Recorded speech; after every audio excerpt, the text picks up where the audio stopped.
Hey YouTube, I'm back. Sorry to my loyal 5 followers. I think I have about 5. I was gone for a little bit. I had exams, and then I moved back into my mom's place just for the summer. I'm gonna have a new place once I go back in 4 months, but until then, this will have to do. I really don't have a desk, so I'm using my bed. I'll get something set up soon.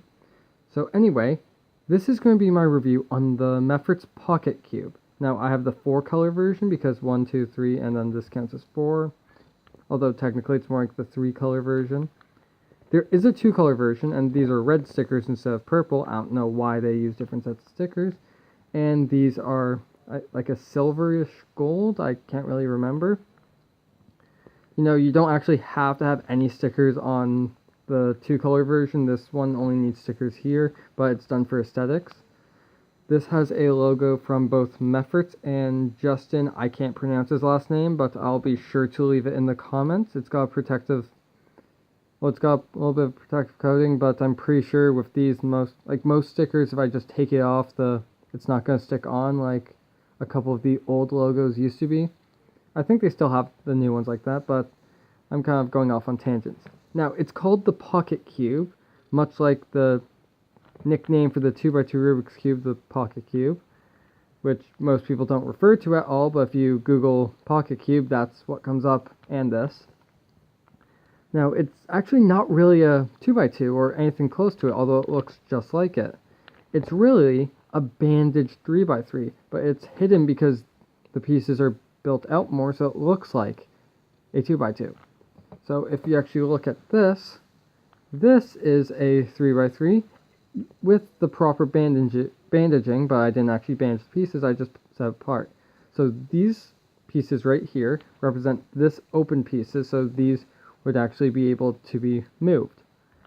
But everything else, the colors combined, would be bandaged, so these 4 are bandaged. So if you compare them, these pieces that are all stuck together represent this.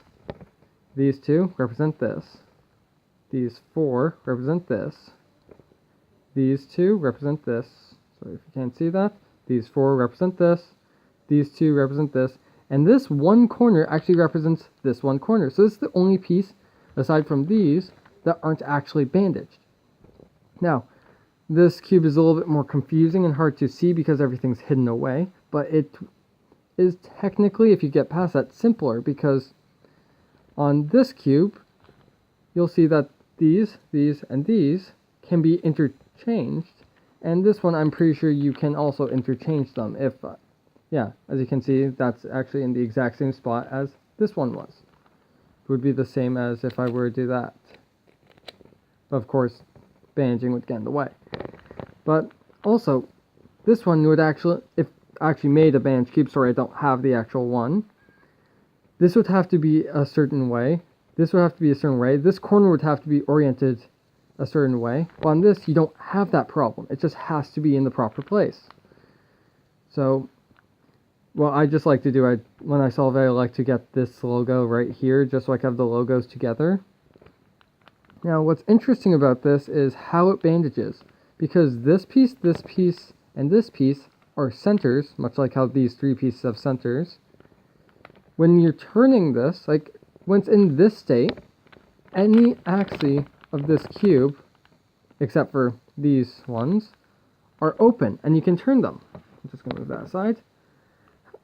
And if you turn it one way, it's still open on another axis, one of these purple axes, but it's not open on the other, and it's still open on itself. And that's true for the others, but the other 2 turns that you can take on it, so if I do this, it bandages up that original one, but one of them frees up the other. So basically if I turn it this way, I could turn also this way. If I turn this way, I could turn also this way. And if I take 2 turns, I can't turn any.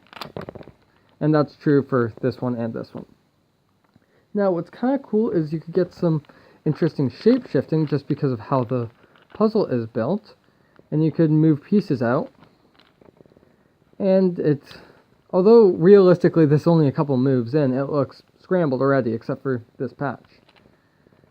And the reason why it kind of shape shifts like this is because of how these pieces are extended out. It's not just these little tiny things, so it's not like on this one where it would not shapeshift whatsoever. This one actually does shapeshift, and you get some pretty interesting cases. Unfortunately, if you guys have noticed this, I don't like the color scheme, how it does yellow, green, blue. I don't know why Mefferts does that. They just don't use traditional color schemes. Like, it's not that important, but it kind of bugs me just for aesthetics. I love the purple, though, that they have on it. It's a great choice. But it does bug me a bit, but really, if I played with this puzzle more, I would fix it. Now, the turning of this puzzle, since this is a review, it's actually really nice. It's smooth. The only problem is, as you might start hearing, there's a bit of wobble because this piece is just one corner and it's got a lot of mass to it, so it wobbles a lot, so when you're turning it, it's kind of clacky. Does not have any reverse corner cutting. Surprisingly, it does have a bit of corner cutting, but honestly, you're not going to be speed solving this puzzle, and it doesn't really get locked up that much so long as you're actually making accurate turns. For the size of it, it does move better than you think, but it's not really smooth. It's a different feel. It's somewhere between just smooth and not buttery, but it's not smooth, not buttery. It just turns nicely, but it's not either. I really don't know how to describe it.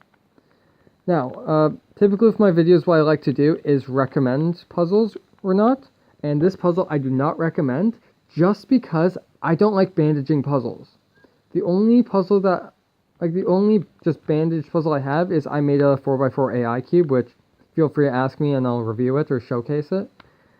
And I like that just because it's limited the bandaging on it and it's not overly done. This is overdone. I don't like these types of puzzles. But if you do like these types of puzzles, this is a pretty nice puzzle to get.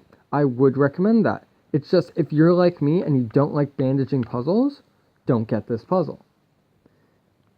However, if also you're just a collector, this is a very nice puzzle to have. It is very challenging too.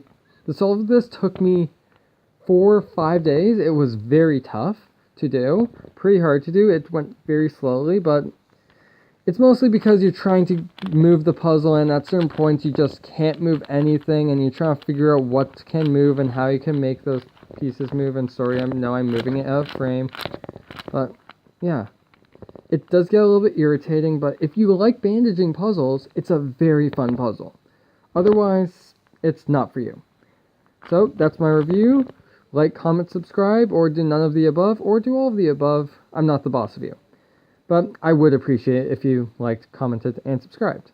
So thank you. Let me know what you want to see in the future, and I'll try to make videos as often as I can. But unfortunately, I'm starting work soon, which is also kind of fortunate because now I have money to buy puzzles, so yay or nay. But I'll try to make videos as I can. So see you guys next time. Have a good day.